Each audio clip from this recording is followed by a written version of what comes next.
Bismillah, alhamdulillah, wassalatu wassalamu ala rasulillah wa ala alihi wa sahbihi wa man walah wa ashhadu an la ilaha illallah wahdahu la syarikalah wa ashhadu anna muhammadan abduhu wa rasuluh amma ba'du.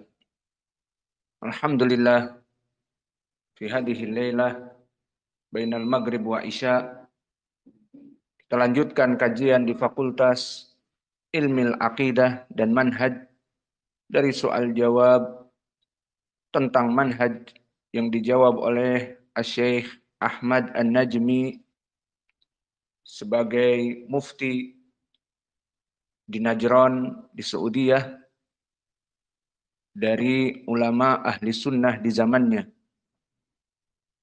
Maka dari pertanyaan yang berikutnya, hunaka ba'du syababi yutliqu ala syabab as-salafiyin min talamidi Syekh Rabi ibn Hadi al-Madkhali wa Syekh Saleh ibn Sa'ad as-Suhaimi annahum zalafiyin wa laysu salafiyin. Fama hukmuhum min haitsu syara'.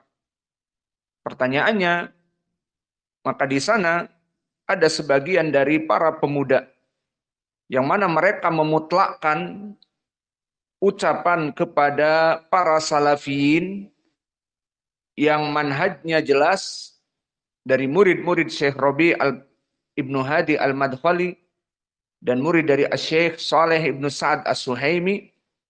Mereka mengatakan annahum zalafiyin walaisu salafiyin. Dilaqabi oleh mereka zalafiyin, bukan salafiyin. Dan antum tahu makna zalafiyin, dari zalaf maknanya menjilat. Bukan salafiyin tetapi zalafiyin, para penjilat. Maka bagaimana hukum mencela mereka dalam keadaan disebutkan az-zalafiyin dari murid-murid ulama ahli sunnah ini? Dijawab oleh Syekh rahimahullah, hada ta'nu alladhi yuwajjihuhu ila salafiyin khasah min haula, bahwa ta'an, celaan, jarah yang diwajahkan, diarahkan kepada para salafiyin khususnya dari mereka orang-orang yang mencela, yadullu ala khubsihim, menunjukkan dari kekejian mereka. Li'anna haula wajahu ta'nuhum wa ba'duhum wa bugduhum wa qaiduhum kulluhu ila salafiyin al-muwahhidin. Karena mereka orang-orang yang mencela kelompok ahlu sunnah as-salafiyah, menunjukkan tentang makar mereka dan kebencian mereka kepada para salafiyin yang menyembah Allah yang esa. Wa hum ma'adzalik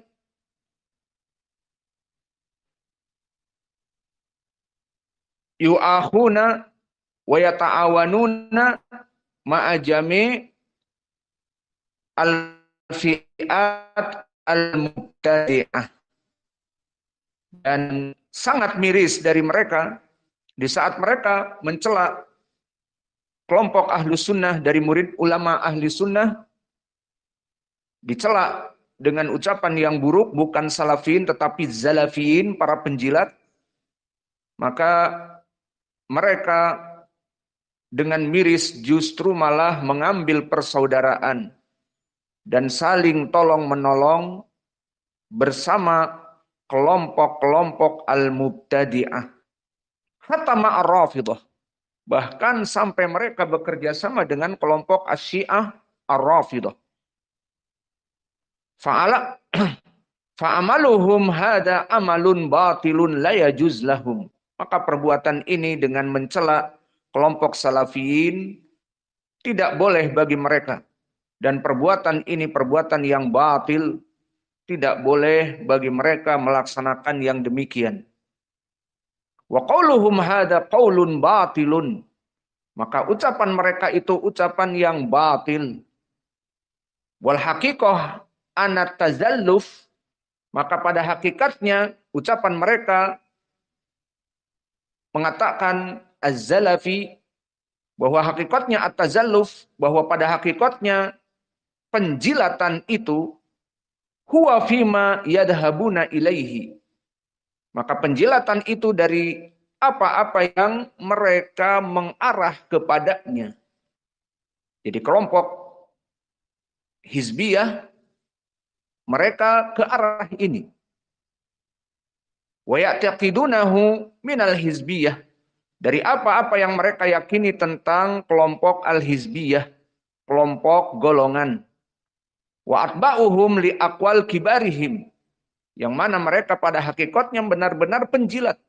Di mana mereka benar-benar menjilat kepada ucapan-ucapan kelompok gembong-gembong mereka. Inilah hakikat dari mereka. Mengatakan as-salafiyun menjadi az-zalafiyun, para penjilat. Justru kata Syekh, pada hakikatnya at-tazalluf itu ada pada mereka. Dari keyakinan mereka dan hizbiyah mereka, maka mereka mengikuti ucapan-ucapan kibar dari mereka secara taklid buta.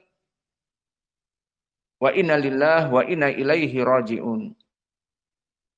Maka faidah dari soal yang ke-11 ini, kesimpulannya, berapa dari kelompok ahli sunnah, terutama dari murid-murid Syekh Robi dan juga Syekh Saleh As-Suhaimi yang buta, dan juga masyaikh yang lain di seantero dunia, juga Syekh Mukbil, juga Syekh Al-Albani, juga Syekh Ibnu Baz, Ibnul Utsaimin, dan yang lainnya. Maka mereka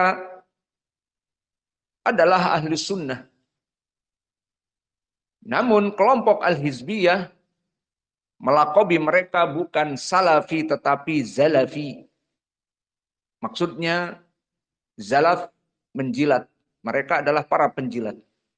Maka Syekh di sini kesimpulannya melarang perbuatan seperti ini, dan ini menunjukkan kekejian yang ada di hati mereka dan permusuhan dan juga makar yang ada pada mereka, dan ucapan ini tidak pantas diberikan kepada seorang yang menyembah kepada Allah yang esa, para salafiyun. Dan mirisnya mereka mengatakan ucapan-ucapan yang keji kepada ahli sunnah, dan mereka berta'awun dan memuji kelompok ahlul bid'ah. Maka akhirnya di penghujung Syekh mengatakan justru hakikat at-tazalluf, justru hakikat penjilatan kehidupan mereka, karena mereka al-hizbiyah. Apa yang dikatakan oleh gembong mereka dari Muhammad ibnu Surur, kelompok As-Saruriyah, dari Al-Kandahlawi, Muhammad ibnu Ilyas, kelompok Jama'atut Tabligh, maka ucapan-ucapan al-hizbiyah kembali kepada gembong-gembong mereka.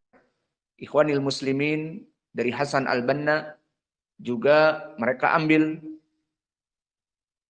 dengan taklid buta. Maka siapa yang menjilat? Kehidupan mereka al-hizbiyah justru menjilat dari ucapan-ucapan para gembong-gembong mereka. Maka ini kesimpulan dari pertanyaan yang ke-11. Kemudian pertanyaan yang ke-12. Ba'du syabab yataharraju min an yakula ana salafi. Fama taujihukum limithli hada. Maka sebagian dari para pemuda ahli sunnah yang belajar dengan ahli sunnah, yataharraju, merasa malu, merasa sungkan untuk mengatakan ana salafi, aku adalah salafi. Maka merasa malu. Sebagian dari salafiyin yang belajar di tangan ahli sunnah dan bermanhaj ahli sunnah, di saat berbicara tentang permasalahan fitnah, kemudian dia mengatakan, kamu dengan siapa? Maka mereka merasa malu untuk mengatakan, aku seorang salafi. Maka bagaimana taujih, nasihat, penjelasan dari wahai Syekh? Dijawab, limada yataharraju. Kenapa kalian merasa malu? Kenapa merasa sungkan? Ayara annal intima ila salafiyah munaqqasah. Apakah dia menganggap menisbatkan diri kepada salaf itu perkara yang kurang, perkara yang buruk? Alaisa huwal intima ila ashab Rasulillah sallallahu alaihi wasallam wa tabi'in lahu minal ulama wal fuqaha wal muhaddithin wal mufassirin ashabil akidah as-sahihah fi kulli zaman wa fi kulli makan.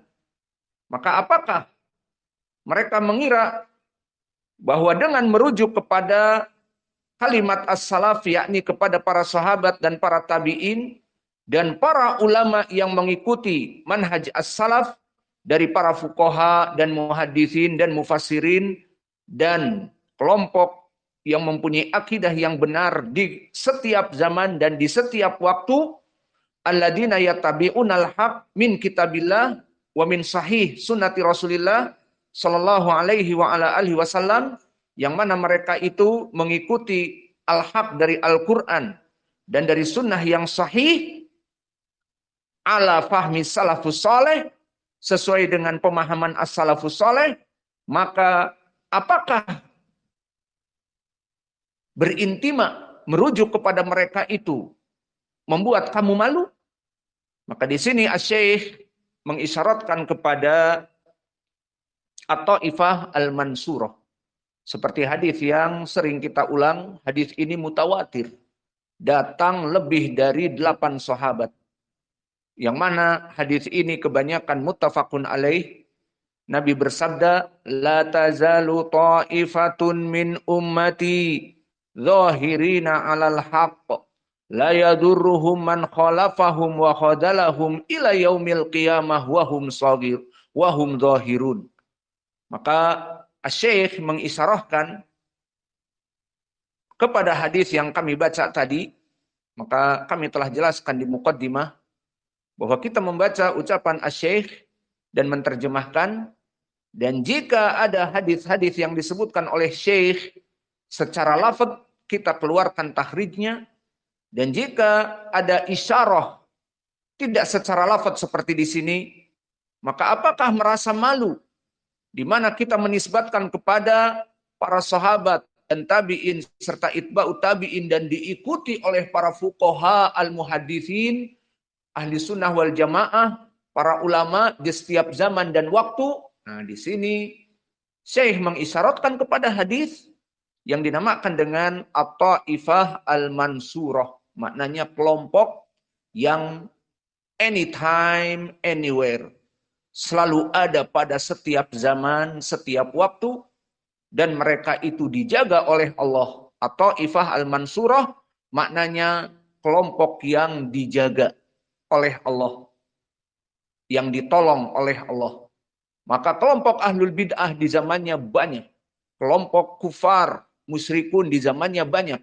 Namun mereka tetap eksis dalam melaksanakan dakwah as-sunnah. Dalam melaksanakan dakwah as-salafiyah. Itu makna dari hadis atau ifah al-mansurah. Apa sih maknanya hadis ini yang kami sebutkan tadi? La tazalu ta'ifatun min ummati, akan terus ada kelompok pada umatku dari kaum muslimin, pengikut Nabi Muhammad. Yang mana mereka itu eksis di setiap zaman, di setiap waktu. Maka di zaman now, 1446 Hijriah ada di berbagai negeri.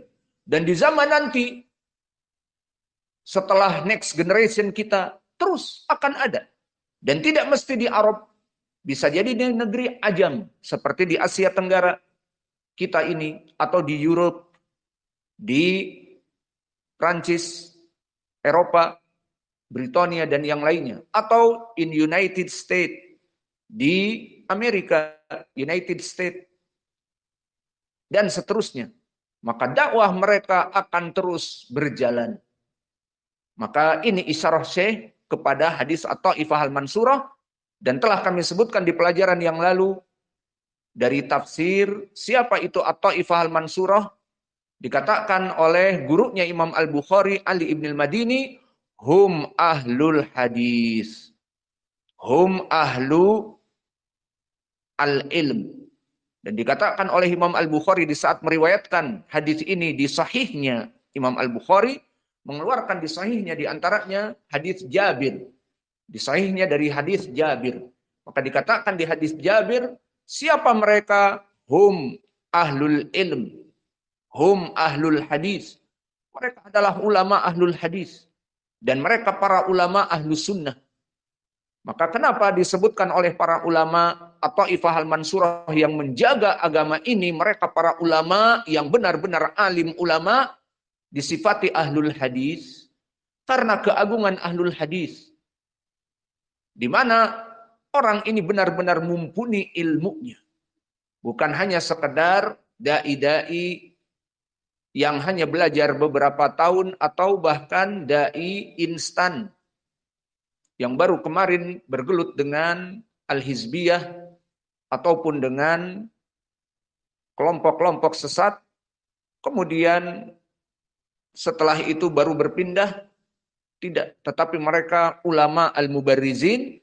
Maka dikatakan oleh Al-Bukhari, hum al-ulama, dan oleh Ali ibn al-Madini, hum ashabul hadis. Seperti Syekh kami Muqbil minal muhaddithin, dan Syekh Al-Albani minal muhaddithin, dan Syekh Rabi ibn Hadi al-Madkhali, dan Syekh Muhammad ibn Hadi al-Madkhali, dan para masyayikh yang lainnya.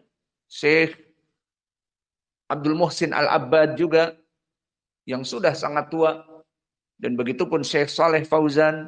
Mereka muhaddithun, ahlul hadis. Mereka mengetahui, bahkan Syekh Ibnu Baz yang buta, kalau antum melihat fatwa-fatwanya akan merinding. Di mana dia dalam keadaan buta ditanya hadis. Mahaluh ya Syekh adalah hadis. Hadis ini di sanadnya fulan ibnu fulan. Hadis ini dikeluarkan oleh Imam Abi Daud dan sahih dikeluarkan oleh Imam Abi Daud. Di sanadnya ada fulan, dan hadis ini bisa sahih kepada derajat li ghairi. Maka begitulah keadaan al-ulama ar-rabbaniyun. Maka disifatkan siapa at-Taifah al-Mansurah, para ulama kibar, yang maksudnya di sini kita tidak membagi-bagi ini kecil, ini besar, sehingga kita nanti akan mengambil fatwa sesuai hawa nafsu kita. Fatwamu ulama yang kecil, fatwaku ulama yang besar, bukan itu maksudnya. Namun inilah yang diinginkan di hadis ini, hum ahlul hadis, hum ahlul ilm. Maka kembali kepada ucapan Asy-Syaikh Ahmad ibn Yahya An-Najmi, maka apakah kalian merasa malu dengan menyandarkan manhaj kepada mereka para sahabat dan tabi'i serta itba'ut tabi'i dan para kelompok atau Taifah al-Mansurah? Itu maknanya. Yang mana mereka merujuk kepada Al-Quran dan Sunnah sesuai pemahaman as-salafus saleh, ayakunul intima ila haula munaqqasah hatta yataharraju minha. Inna lillah wa inna ilaihi raji'un. Maka bagaimana bisa kita menisbatkan kepada salaf, para sahabat, tabi'in, itba'ut tabi'in, dan para ulama yang datang setelahnya yang bermanhaj salaf, kemudian kita merasa malu menisbatkan kepada mereka, inna lillah wa inna ilaihi raji'un. Sekedar intermezzo. Kenapa Syekh selalu mengucapkan inna lillah wa inna ilaihi raji'un di saat memberikan perkara-perkara yang membuat seperti perkara yang buruk atau perkara yang menyakitkan hati seperti tadi, menyebut kelompok as-salafi dengan zalafi, para penjilat, dan begitupun di sini di saat Syekh menjelaskan bagaimana mereka merasa malu menyandarkan kepada kelompok as-salafus saleh, Inna lillahi wa inna ilaihi raji'un. Nah, silahkan. Siapa yang bisa menjawab? Hudzaifah bisa menjawab. Kenapa melaksanakan innalillah ataupun ucapan tarji'? Aina mikrofon. Allahul musta'an. Maka di sini jawabannya adalah kembali kepada ayat di surat Al-Baqarah. Apa Allah berfirman? Tidak asabatkum musibah qalu inna lillahi wa inna ilaihi raji'un. Maka maknanya jika kalian ditimpa musibah, maka katakanlah inna lillahi wa inna ilaihi raji'un. Begitupun di sini dari musibah yang besar adalah di mana seseorang yang bermanhaj salafi dilaqabi zalafi. Dan juga seseorang yang belajar dengan ulama ahli salaf, kemudian dia malu untuk menyandarkan dirinya bahwa dirinya salafi. Maka di sini musibah. Maka dikatakan innalillahi wa inna ilaihi raji'un. Ini intermezzo dari jawaban Syekh yang selalu membaca innalillah. Dan ini juga intermezzo dulu. Kami ingat ucapan Syekh kami Mukbil. Di saat ditanya, ya Syekh, bagaimana? Kan kita disunahkan untuk menjawab muadzin. Allahu Akbar, kita katakan Allahu Akbar. Lalu bagaimana jika kita mendengar adanya Syiah Zaidiyah di Son'a dan di So'dah dan di tempat di Yaman, di mana mereka adzan dengan suara yang fals? Apa adzannya? Hayya ala khairil amal. Fals. Selain fals ada yang dari segi i'rabnya salah. Lahn. Hayya ala khairul amal. Apa i'rabnya khairul? Kenapa marfu? Lahn. Harusnya ala khairi. Namun kebanyakan mereka tidak paham i'rab dan ucapan ini bid'ah. Tidak ada di dalam hadis Abdullah ibnu Zaid. Di saat meriwayatkan bagaimana hadis adzan kemudian mengatakan kepada Nabi, hayya ala khairil amal. Tidak ada. Maka ditanya Syekh dan dijawab dalam keadaan tertawa. Bagaimana ya Syekh kita menjawab muadzin di saat berkata hayya ala khairul amal? Biar i'rabnya salah juga. Tertawa Syekh dan mengatakan, aku katakan agar kalian berkata dengan keras, inna lillah wa inna ilaihi raji'un. Kenapa? Karena ayat tadi. Wa idza asabatkum musibah. Nah, ini musibah. Ini bid'ah. Musibah di dalam agama Islam. Musibah di dalam adzan. Yang ibadah menjadi bid'ah. Nah, kamu mendengar ucapan ini musibah. Maka katakanlah jawabannya dengan lantang. Inna lillah wa inna ilaihi raji'un. Ini intermezzo dan ini juga ilmu dari Syekh kami Mukbil dan tadi juga dari Syekh Ahmad Ibnu Yahya An-Najmi. Maka ucapan yang sering terulang innalillah ini tujuannya. Istirja dikarenakan perkara yang sangat aneh. Maka berkata Syekh seterusnya, ama idza kanal wahid yatawakham manhaj as-salaf wa yutabi'uhu wa yaqulu ana salafi hada insyaallah narjulahul khair. Maka tadi Syekh mengatakan bagi mereka orang yang merasa malu, kasihan sekali.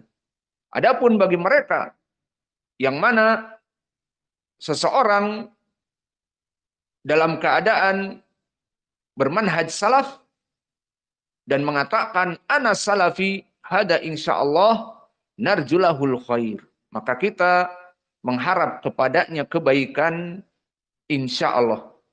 Ama idza kana yataharraju min hada farubama uqiba ala hada taharruj. Adapun yang merasa malu dan merasa rendah diri dengan mengucapkan aku seorang salafi, maka bisa jadi dia diiqab oleh Allah dari perasaan malunya dan dari perasaan ketidaknyamanannya dengan menyebutkan aku seorang salafi. Maka ini 2 soal jawab. Masih ada waktu. Belum adzan. Soal yang ketiga. Hal jama'atul ikhwan tadkhulu fi tandimatihim al-firaq al-islamiyah mithlu rafidah wasufiyah wal mu'tazilah amhiya sunniyah bahtah. Maka pertanyaannya tentang kelompok the wrong path yang salah jalan dari jama'atu ikhwanil muslimin.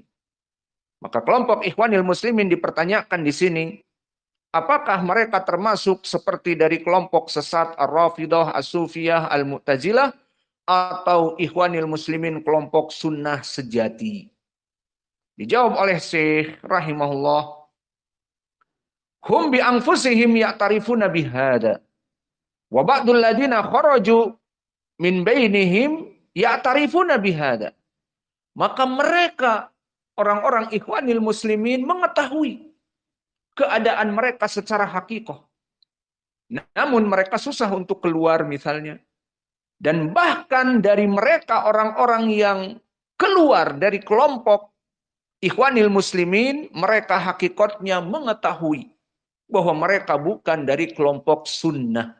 Dan mereka bekerja sama dengan kelompok Asy-Syiah Ar-Rafidah dan masuk kepada kelompok ikhwanil muslimin As-Sufiyah.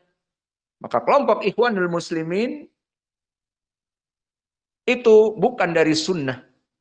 Hatta anna Muhammad surur alladzi kana ma'ahum 10 sanawat yantaqiduhum fi hada.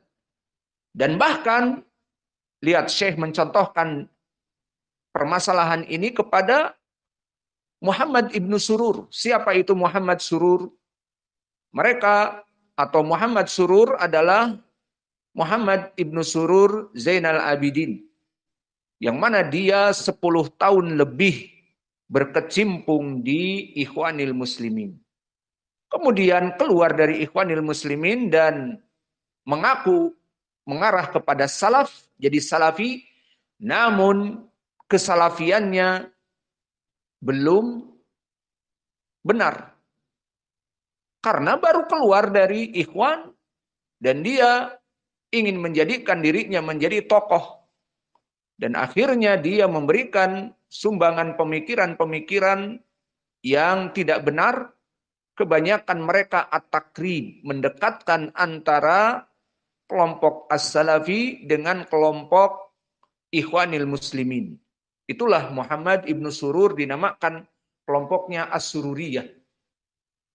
Dan dia tinggal di Britania, di negara kufar, dan menjelekkan kaum muslimin dan salafiyin dan negara Islam di negara tersebut, di negara kufar tersebut.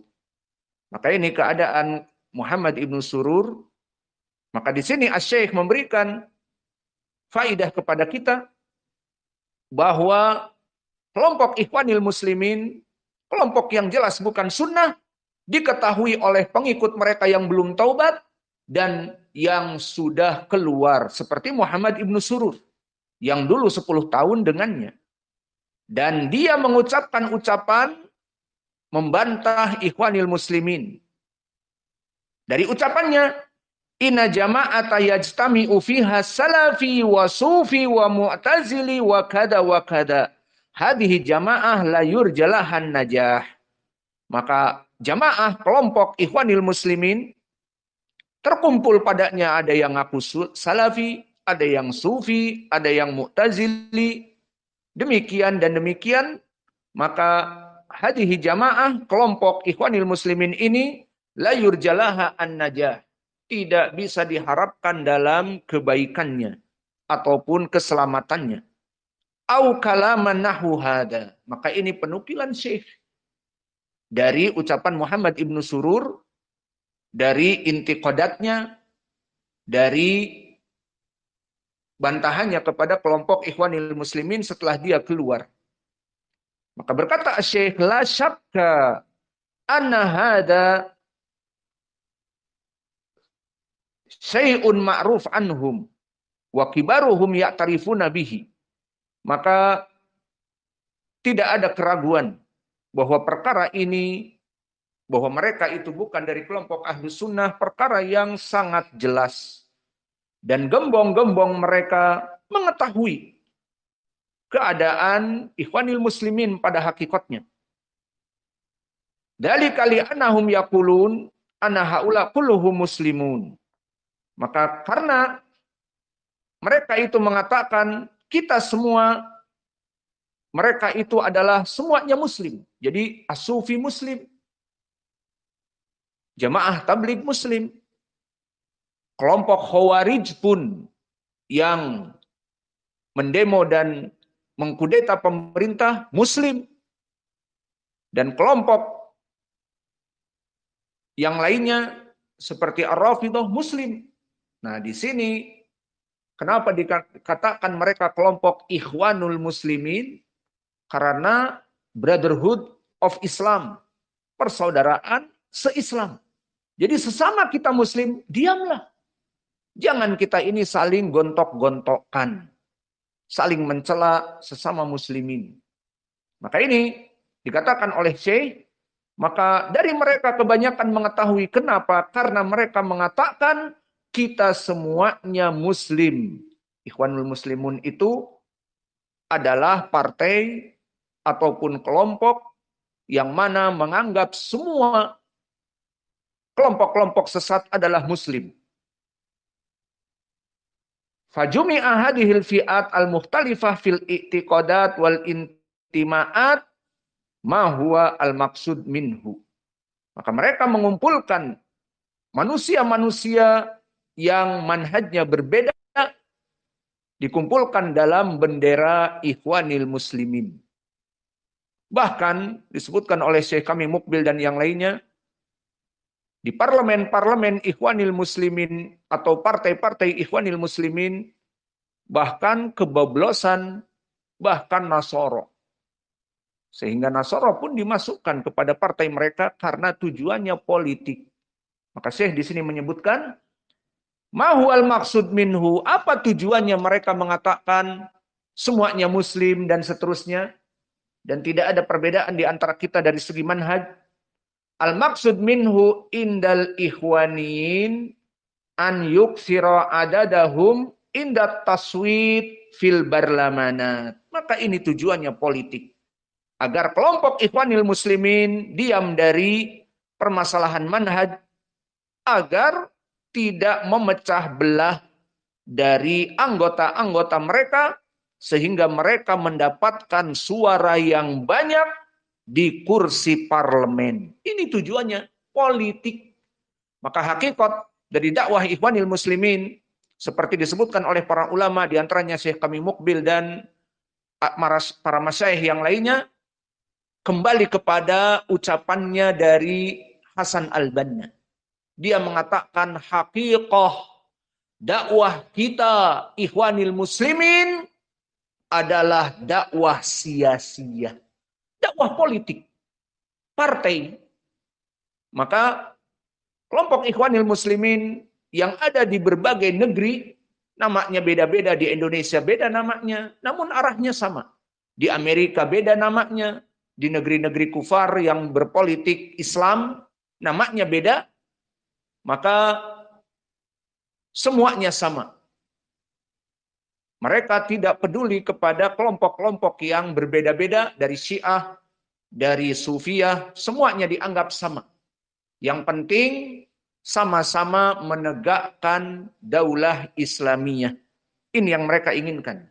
Jadi biarkan kelompok As-Sufiyah, kelompok ISIS bergabung dengan kita, bahkan kafir pun masuk.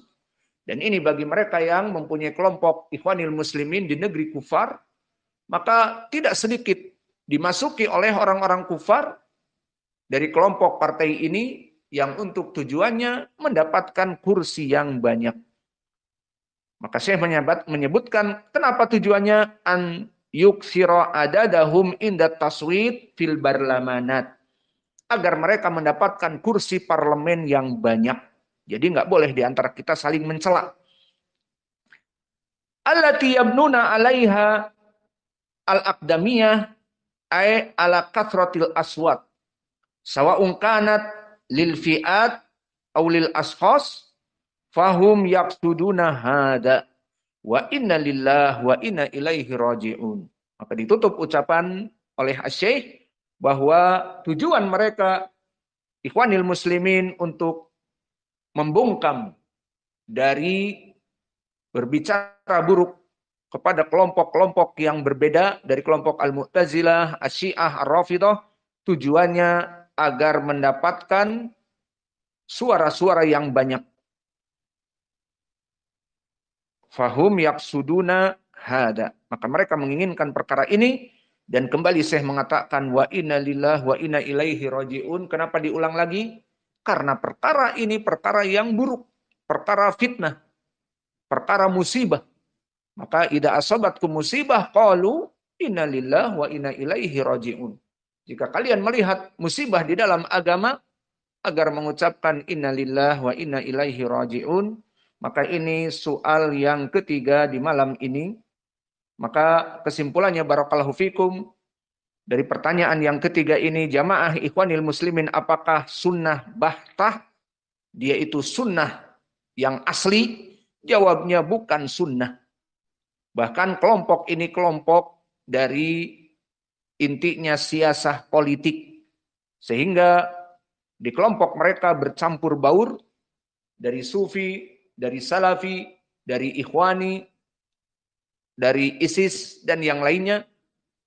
Dan ini sesuai dengan ucapan yang pernah dulu menjadi gembong Muhammad ibnu Surur, yang sekarang menjadi rois dari kelompok As-Sururiyah, yang mana dia dulu 10 tahunan lebih mengetahui bagaimana borok yang ada di perut Ikhwanil Muslimin. Maka dia bongkar bahwa mereka adalah kelompok yang mengumpulkan kelompok-kelompok sesat padanya dan diam tidak mau untuk menjelaskan kesesatan mereka karena tujuannya politik. Agar pengikut mereka tidak kocar-kacir dan agar perbedaan pendapat ini ditoleransikan. Oleh sebab itu, ini tambahan dari kami, bahwa kelompok Ikhwanil Muslimin yang dibuat oleh Hasan Al-Banna mempunyai kaidah. Najtami'u bimattafaqna wa na'tadir ba'duna ba'dan bimakhtalafna. Bahwa kita bekerja sama, Sufi, Syi'i, Khawarij, dan Mu'tazilah, Al-Qadariyah, bahkan Sunni yang sunninya gagap, maka kita semua najtami bima tafakna. Kita berkumpul dan merumuskan ucapan yang sama membuat daulah Islamiyah. Wa na'tadir ba'duna ba'dan fima ikhtalafna. Maka kita harus memberikan toleransi dari perbedaan yang ada di antara kita. Di sana ada Sufi, di sana ada kelompok jamaah tabligh, di sana ada kelompok yang sesat. Diam. Semuanya Muslim. Jangan kalian saling mencela. Ini tujuan dari mereka kelompok Ikhwanil Muslimin. Dengan tadi disebutkan oleh Syekh, kita semuanya Muslimun, nahnu Muslimun, kuluna Muslim. Dan uskutu. Maka inilah kaidah yang dibuat oleh Hasan Al-Banna. Maka tujuan dari Ikhwanil Muslimin, wallahi laisa da'watul Islam, tidak dakwah mengajak kepada Islam, tetapi ila siyasah. Mereka mengajak kepada politik. Inilah kesimpulan dari 3 pertanyaan.